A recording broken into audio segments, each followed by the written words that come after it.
salmas de palma y les recibió celebrando, haciendo cánticos de adoración, diciendo Hosanna, bendito el que viene en el nombre del Señor. Todo eso lo vamos a ver, pero el día de hoy vamos a ver mucho contexto. Vamos a aprovechar que este mes es un mes peculiar en cuanto a la cantidad de semanas que vamos a estar aquí, porque tiene 5 martes. No sé si se han fijado, pero este mes tiene 5 martes. Y aprovechando eso, el día de hoy, que es la introducción, voy a dedicar la mayor parte del estudio al contexto. Vamos a hacer una introducción larga hoy, porque para entender apropiadamente esa última semana es necesario entender el contexto social y el trasfondo político de aquella sociedad de Jerusalén. En esa última semana se habla mucho de política, quizá lo pasamos por alto, pero es mucho lo que se habla de política y de religión a nivel institucional. Cuando a Jesús lo llevan ante Anás y Caifás, se nos dice que eran los sumos sacerdotes. Lo llevan ante Pilato, que era gobernador de la provincia. Se habla de Herodes, que era el rey de aquella región. Y todo eso forma parte de un contexto muy amplio, de un contexto político, de un contexto social y cultural, que si vamos a hacer un estudio serio, un estudio profundo, es necesario que lo conozcamos.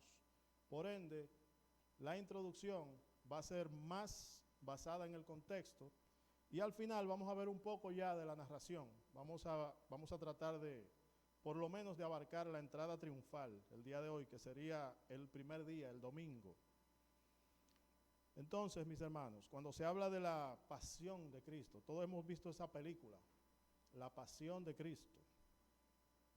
Cuando se habla de la pasión de Cristo, se refiere a los padecimientos de Cristo. La palabra pasión tiene 2 definiciones, o tiene varias, 2 principales. Pero cuando hablamos de la pasión de Cristo, no nos referimos a esa definición conocida por todos, que es como esa inclinación fuerte, una inclinación incontrolable hacia algo o hacia alguien, que es lo que conocemos como pasión, sino que nos referimos a la pasión en el sentido de sufrimiento. Pasión también significa padecimiento. Por eso se conoce estos eventos como la pasión y muerte de Cristo. Miren, para entender todos estos eventos es necesario que entendamos algo. Tenemos que ubicarnos. Estamos hablando de una sociedad que está ubicada a más de 10.000 kilómetros de aquí, para que tengan una idea. Israel actual, que Israel existe hoy en día, se encuentra a más de 10.600 kilómetros de República Dominicana. Si a nosotros se nos complica entender, por ejemplo, la cultura de Haití, que lo tenemos ahí mismo, pegado literalmente, imagínense una sociedad que está a más de 10.000 kilómetros. Y no solamente que está a más de 10.000 kilómetros, sino que estos eventos bíblicos sucedieron hace más de 2.000 años. Entonces tenemos la barrera de la distancia y la barrera del tiempo. A la hora de estudiar estos eventos, estas barreras se convierten en problemas para entender.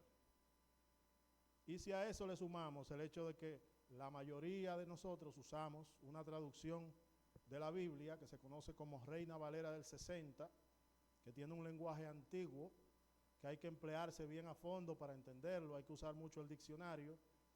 Mucha gente no lo usa, mucha gente lee la Biblia y cuando ve una palabra que no conoce, simplemente la pasa por alto. Esta traducción que usamos hoy en día tiene más de 2.000 palabras que ya no existen al día de hoy, que la Real Academia de la Lengua ya las descartó. Por ende, cuando vamos a estudiar, lo que se dice estudiar un tema bíblico, yo les recomiendo que se apoyen en varias traducciones de la Biblia. La Reina Valera del 60 es una gran traducción, pero es necesario que nos apoyemos en diversas traducciones. Es posible que a lo largo de este estudio me vean apoyándome en una que otra traducción para entender un poco mejor ciertos pasajes.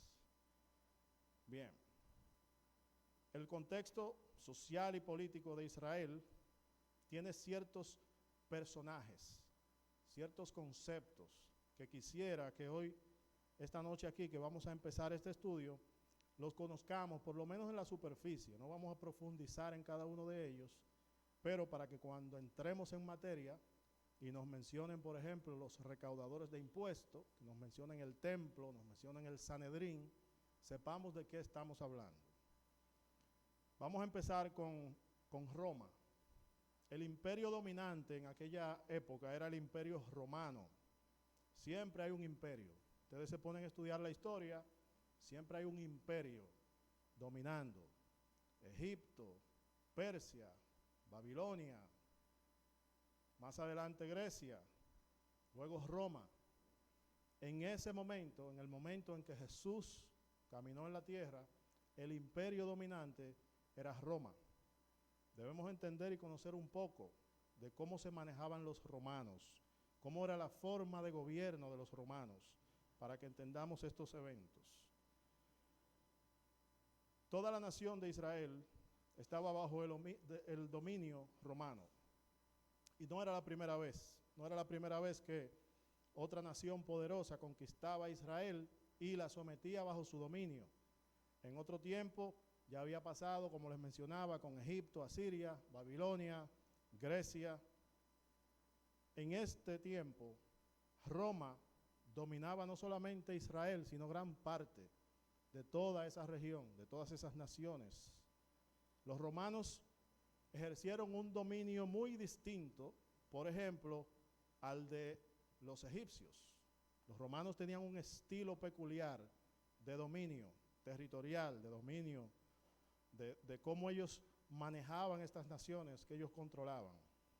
Por ejemplo, recuerden que los egipcios sometieron al pueblo de Israel a una esclavitud, a una férrea esclavitud, cruel esclavitud.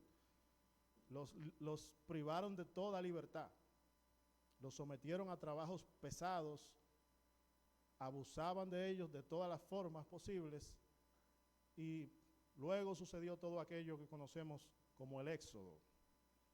Sin embargo, los romanos, que habían aprendido mucho de los griegos, era una nación más sofisticada que los egipcios. Tenían otras formas, eran una república en todo el sentido de la palabra. Lo que hacía Roma al conquistar naciones pequeñas como esta, como Israel, era que instalaban un rey de allí mismo, un rey títere, que la misma Roma pudiese manejar. De ahí que vemos, por ejemplo, a Herodes reinando entre comillas, porque tenía dominio, pero tenía que reportarse al César. Se debía a la autoridad del imperio, a la autoridad del César. Estas regiones que se dividían en estos reinos entre comillas, a su vez se subdividían en provincias. Y estas provincias tenían asignados gobernadores. Por ejemplo, Poncio Pilato, que es el gobernador que más vamos a ver aquí, al cual más vamos a hacer referencia, era gobernador de una de estas provincias, de la provincia de Judea. Los gobernadores son una figura relevante también en el contexto. Y los gobernadores, que eran romanos, se reportaban directamente al César. Los romanos, de manera muy peculiar, diferente, por ejemplo, a los babilonios, no se interesaban, no se inmiscuían en temas religiosos. Ellos dejaban que las naciones que ellos conquistaban siguieran con sus prácticas religiosas. Le permitían eso que nosotros conocemos como libertad de culto. Recuerdan que los babilonios, por ejemplo, el rey Nabucodonosor erigió una estatua y obligaba a que adorasen esa estatua y prohibía que siguieran practicando sus religiones. Bueno, pues los romanos no eran así. Los romanos permitían la práctica religiosa de manera libre, siempre y cuando esto no pusiera en riesgo la autoridad del imperio, la autoridad del César. Esa era la única tecla, como decimos aquí, que no se podía tocar. El que tocara ese tema podía peligrar su vida. A los romanos no les gustaban, por ejemplo, las multitudes.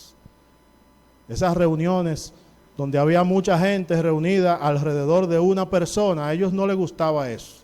Cuando ellos veían eso, se les disparaban las alarmas, porque ellos sabían lo que podía surgir de ahí.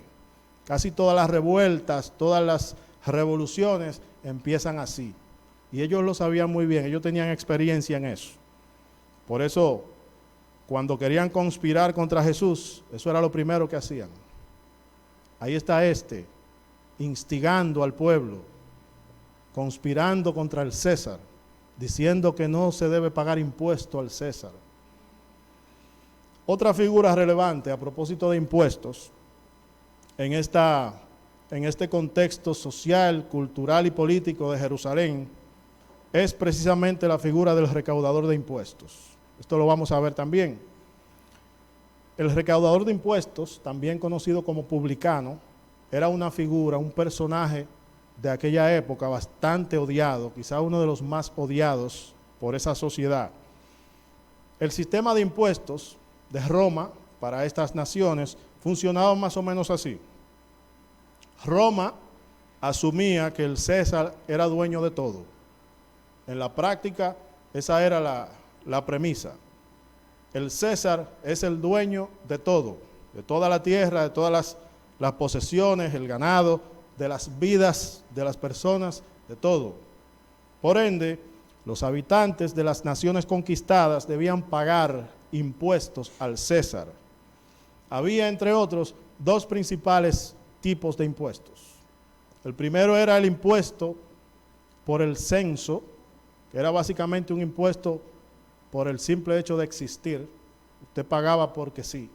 Usted estaba vivo, tenía que pagar impuestos, porque lo contamos en un censo. Usted aparece aquí, tiene que pagarle al César, y punto, sin derecho a réplica. Y había otro impuesto, otro tipo de impuesto, que era el impuesto sobre las propiedades. Este impuesto sobre las propiedades recaía sobre las personas que tenían, valga la redundancia, propiedades, que tenían ganado, que tenían casa, que tenían extensiones de terreno, personas trabajando para ellos. Estas personas tenían que pagar impuesto, un impuesto especial a la corona, al César, a Roma. Pero ¿cómo se organizaban los romanos para cobrar estos impuestos? Los romanos eran muy inteligentes. Para ellos no complicarse la vida, ellos lo que hacían era que hacían un cálculo, calculaban, por ejemplo, el territorio, hacían un cálculo y vendían la deuda, entre comillas, que usted como propietario de una tierra tenía, se la vendían al mejor postor. Por lo general, a judíos adinerados, personas nativos de aquella zona, pero que por una razón u otra tenían dinero, eran comerciantes o lo que sea, y podían asumir esa deuda. Podían pagar la totalidad de esa deuda a la corona, a Roma. Por ende, a partir de ese momento, se convertían en recaudadores. A partir de ahí, los romanos le daban luz verde para que cobren con intereses, con los intereses que ellos quisieran. Los romanos no se metían en eso. Imagínense el esquema de corrupción que se desató cuando se le da rienda suelta a ese esquema de vamos a decir, de arrendamiento, no sé si cabe el término, donde las personas podían cobrar los intereses de manera desmedida, sin ningún límite. Eso era lo que hacían los recaudadores de impuestos. Eso eran ellos, los publicanos o recaudadores de impuestos. Personas que compraban esa deuda de su bolsillo y en vez de Roma estar detrás de la gente, ellos empezaban a cobrarla. Y si era muy grande, ellos subcontrataban otros recaudadores para que cobren esa deuda con intereses y muchas veces engañaban a las personas y le cobraban de más. Los recaudadores de impuestos tenían fama de usureros, de ladrones, de engañadores. 2 recaudadores de impuestos muy conocidos, Mateo el evangelista, que era uno de los 12, Jesús lo rescató de esa vida, le dijo, sígueme, simplemente sígueme. Y él dejó todo atrás y lo siguió. El mismo que escribió el Evangelio según Mateo. Otro muy conocido es Zaqueo. Recordamos la historia de Zaqueo. Zaqueo no solamente era recaudador de impuestos, sino que era jefe de los recaudadores de impuestos. La Biblia dice que él era jefe de los publicanos. Bien, el pueblo, como era de esperarse, odiaba a estas personas. No solamente por el hecho de que le cobraban y que les robaban, que le cobraban de más, sino porque los veían como traidores a su nación, porque ellos eran nativos de allí. Sin embargo, se vendieron al imperio opresor, se prestaron a eso por su beneficio personal, se olvidaron de su tierra, de su sangre, de sus orígenes, y se vendieron por dinero, simplemente para incrementar sus riquezas que ya tenían. Por eso eran tan odiados. Estos personajes, imagínense cuando Jesús le dijo, sígueme, a un recaudador de impuestos. No vemos la reacción de los apóstoles, pero yo me imagino cómo reaccionó Pedro, por ejemplo, cuando él le dijo, sígueme, a un publicano. Bueno, aparte de la autoridad establecida por Roma, en aquellos días también estaba la autoridad religiosa. La autoridad religiosa estaba muy distorsionada, muy desacreditada, pero todavía estaba ahí. Y los judíos se debían a esta autoridad desde los tiempos de Moisés. Ya no quedaba ni la sombra de todo aquello, simplemente era como algo muy legalista, algo que estaba ahí, se seguía practicando la ley, pero se idolatraba más la letra de la ley que el espíritu de la ley y que el dador de la ley. Estos religiosos, le quedaba muy bien el término de religioso, estos líderes religiosos se convirtieron en eso, se convirtieron en idólatras, en hipócritas, en opresores, porque oprimían, aparte de los impuestos que había que pagarle a Roma, los ciudadanos tenían que seguirle pagando impuestos a ellos, para el templo. Ese impuesto estaba desde antes del impuesto romano, y ellos tenían entonces un doble impuesto, el impuesto a Roma y el impuesto al templo. Imagínense el malestar que había en esa sociedad, el deseo de que llegara el Mesías a librarlos de aquella opresión.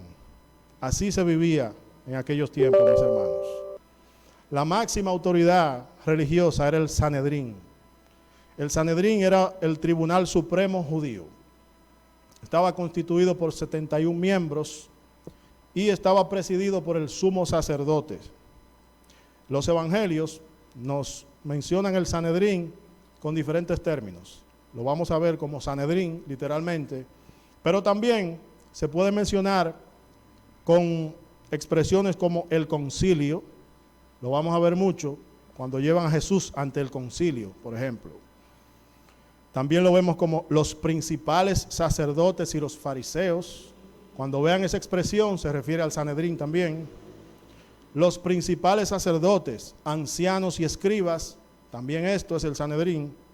Los gobernantes, ancianos y escribas, todas estas expresiones se refieren a la misma cosa, el Sanedrín, el Tribunal Supremo Judío, la máxima autoridad religiosa. Y por último, está el templo. El templo era el principal lugar de culto, principal lugar de adoración y de realización de sacrificios.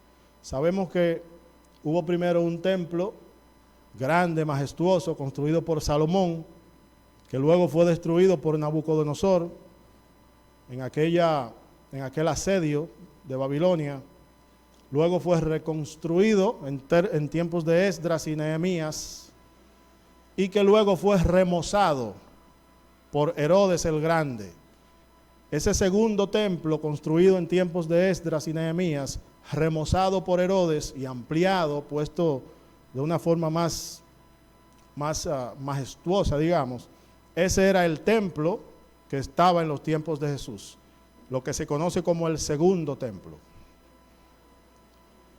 Entonces, para resumir, estaba el César, la máxima autoridad, estaban los reyes títeres puestos por el César, entre los cuales podemos mencionar a Herodes, a los Herodes.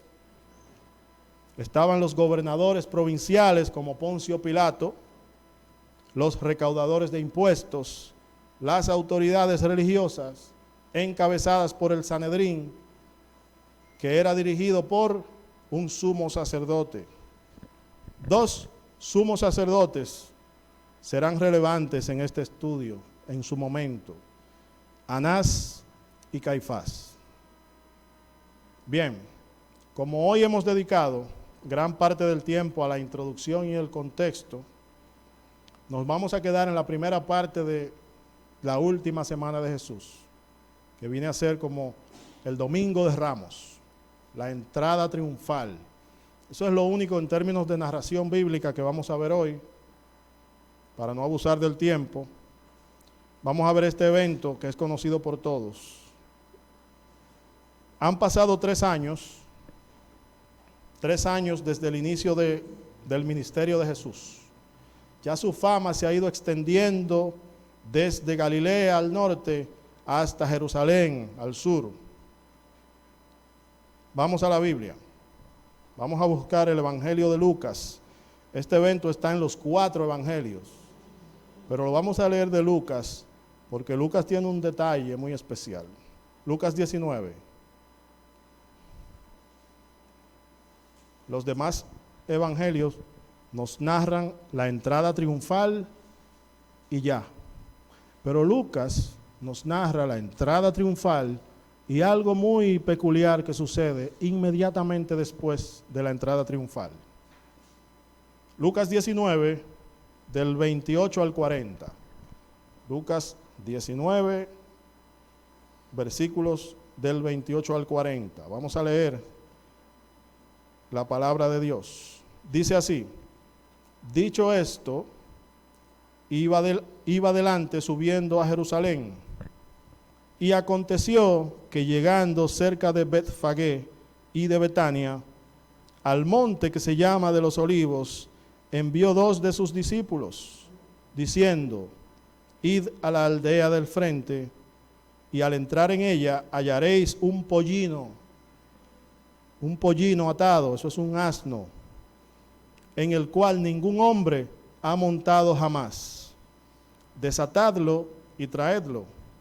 Y si alguien os preguntare, ¿por qué lo desatáis?, les responderéis así: porque el Señor lo necesita.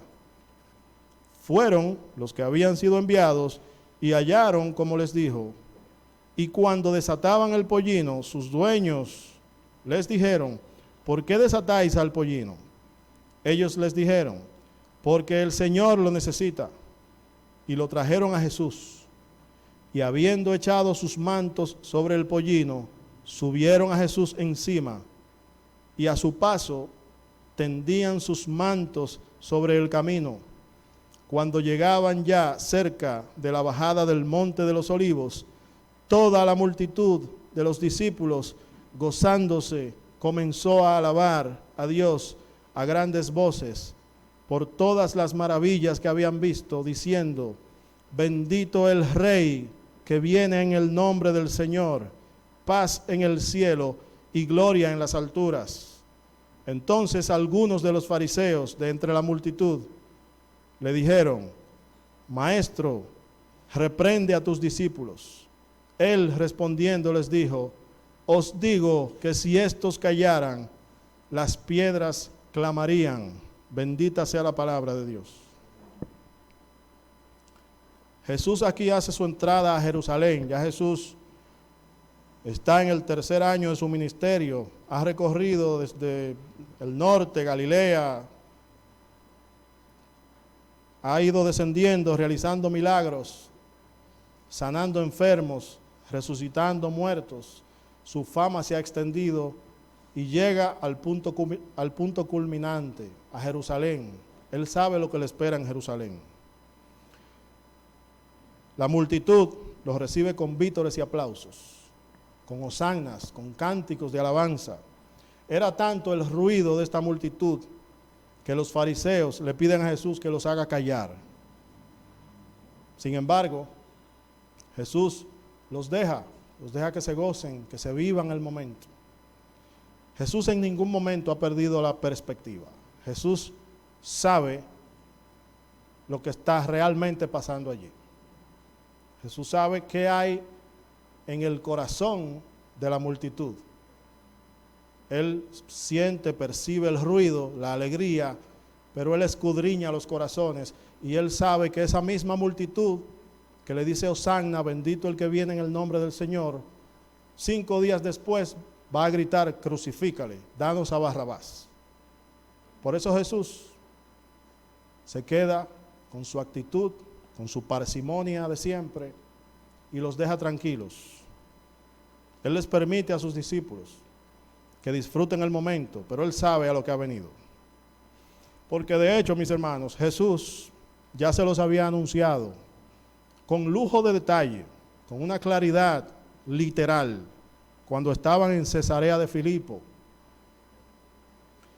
Solo que en medio del canto de la multitud, los discípulos se distrajeron y se olvidaron quizá de aquello, pero Él les había dicho exactamente a qué iban para Jerusalén.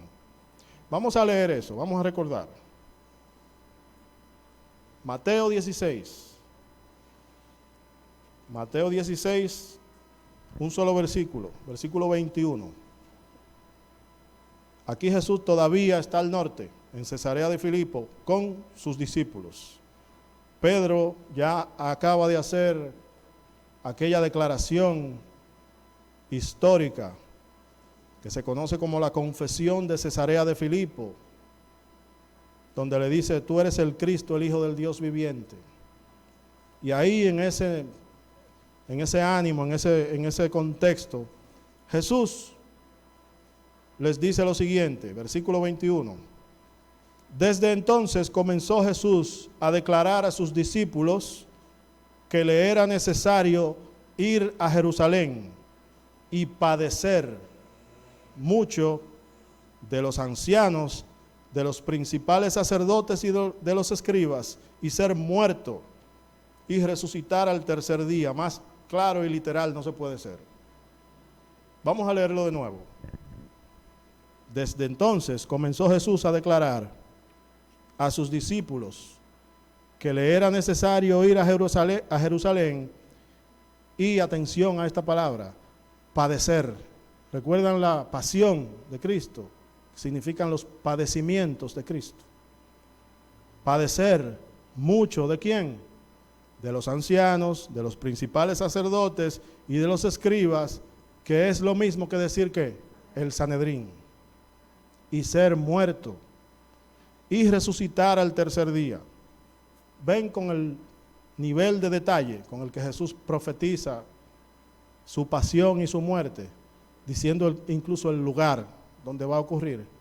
Y ellos están tan distraídos con los cánticos de la multitud que se les olvidó eso, se les olvidó ese pequeño detallito, se les olvidó esas palabras de Jesús.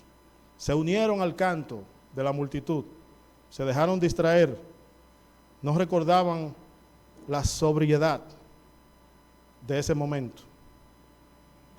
Pero Jesús, como un padre amoroso, que simplemente quiere ver felices a sus hijos en un momento dado, los deja que disfruten el momento, los deja que griten, que se expresen.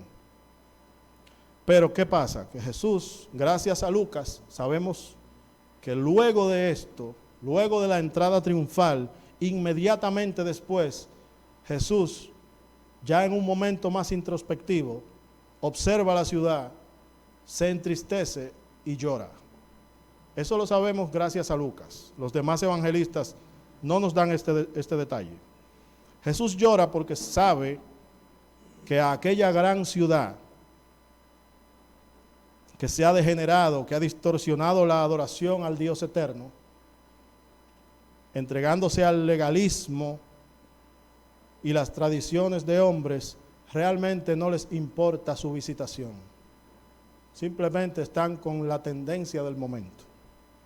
Jesús llora porque sabe que aquella ciudad le negaría, no le reconocería como Salvador y lo entregaría a sus enemigos para condenación propia. Él sabe que esa ciudad que se reunió alrededor de él a recibirlo con alabanzas, en realidad no habían conocido el tiempo de su visitación. Inmediatamente allí, luego de la entrada triunfal, Lucas nos presenta a Jesús llorando, porque él conoce el corazón de esta multitud y de esta ciudad, de los líderes religiosos, de los políticos y de los ciudadanos de a pie. A diferencia de los discípulos, Jesús no se ha dejado distraer. Vamos a leer ahí mismo en el pasaje principal que leímos, que es Lucas 19, lo habíamos leído hasta el 40. Vamos a leer ahora desde el 41 al 43. Lucas 19, 41 al 43, en el mismo contexto de la entrada triunfal. Dice así: y cuando llegó cerca de la ciudad, al verla, lloró sobre ella, diciendo: oh, si también tú conocieses, a lo menos en este tu día, lo que es para tu paz. Mas ahora está encubierto de tus ojos, porque vendrán días sobre ti, cuando tus enemigos te rodearán con vallado, y te sitiarán, y por todas partes te estrecharán, y te derribarán a tierra, y a tus hijos dentro de ti, y no dejarán en ti piedra sobre piedra, por cuanto no conociste el tiempo de tu visitación. Mis hermanos, una única y breve aplicación para esto. No te dejes distraer por la multitud. No te dejes distraer por la multitud. Jesús no solo murió por nuestros pecados y resucitó para darnos vida eterna, sino que también nos dejó sus palabras como testimonio de sí mismo y como guía para nuestras vidas. Hay algunas Biblias que tienen las palabras de Jesús en rojo. ¿Las han visto? Esto es algo muy simbólico, porque nos llama nuestra atención a que pongamos especial atención, valga la redundancia, a las palabras de Jesús. Esas palabras de Jesús deben estar grabadas en nuestro corazón con fuego. Deben ser esa voz interna que nos guía en nuestra vida diaria, en nuestra vida devocional, en nuestra vida cotidiana, en nuestro trabajo, en el estudio. Las palabras de Jesús no deben olvidarse, no debemos distraernos. Asimismo, como están estas palabras en rojo en algunas versiones de la Biblia, asimismo deben estar en nuestra memoria y en nuestro corazón, para que las recordemos en cualquier lugar, aún en medio del ruido de la multitud que procura distraernos, para que no nos pase lo que les pasó a los discípulos. Llegaron a Jerusalén y entendían que aquello era una celebración visceral, una celebración instintiva, sin reflexionar por un momento en el verdadero significado de aquella entrada triunfal, porque es una entrada triunfal, pero no por las razones que ellos pensaron en ese momento, sino por la que nosotros hoy en día entendemos. En ese momento ellos habían olvidado las palabras de Jesús. No permitamos, mis hermanos, que las palabras de Jesús se confundan entre el ruido de la multitud que quiere distraernos hoy en día. Vamos a orar. Padre, te damos gracias en esta noche porque por tu misericordia, Señor, por tu amor inconmensurable, tú nos has traído hasta aquí, hacia esta casa de adoración, a profundizar en el estudio de tu palabra, Señor, ese testimonio que nos has dejado como guía para nuestras vidas, como faro de luz en medio de la oscuridad.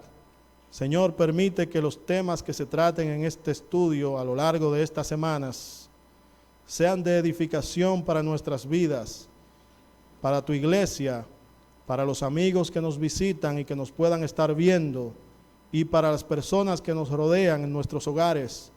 Permite, Señor, que podamos aplicar los conocimientos aquí aprendidos para tu honra y tu gloria, en el nombre poderoso de Jesús. Amén.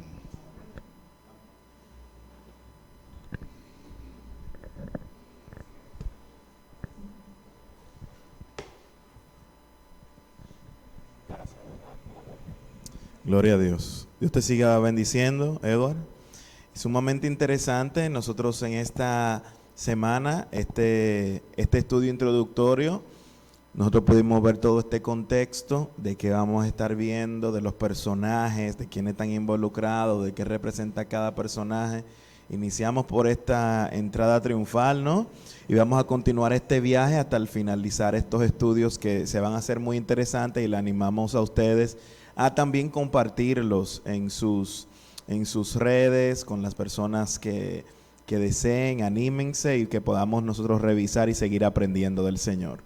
Así que vamos a terminar en este día en actitud de oración. Le voy a animar a que nos pongamos de pie, por favor, y así nosotros poder ir a nuestros hogares. Gracias a todos los que estuvieron aquí en este culto, igualmente a todos los que nos han seguido y nos siguen por las redes sociales. Vamos a orar. Padre Celestial, muchas gracias por tus bendiciones, por tu palabra, Señor, que ha sido clara, y gracias por permitir este inicio de este aprendizaje con relación a este tema tan interesante de la última semana de Jesús. Sigue bendiciendo al predicador, Señor, para que continúe trayendo de tu palabra, Señor, y que podamos tomar estas aplicaciones interesantes en las cuales podamos estar con ojos abiertos, sin permitir, Señor, que las distracciones nos quiten la mirada de tu palabra, Señor. Que podamos recordar en todo tiempo tus promesas. Ahora que vamos a nuestras casas, llévanos en paz y guíanos. En el nombre de Jesús. Amén. Buenas noches, que el Señor les bendiga. Y recuerde felicitar a Ramón el cumpleañero, ¿eh? Recuerde darle su abrazo de cumpleaños.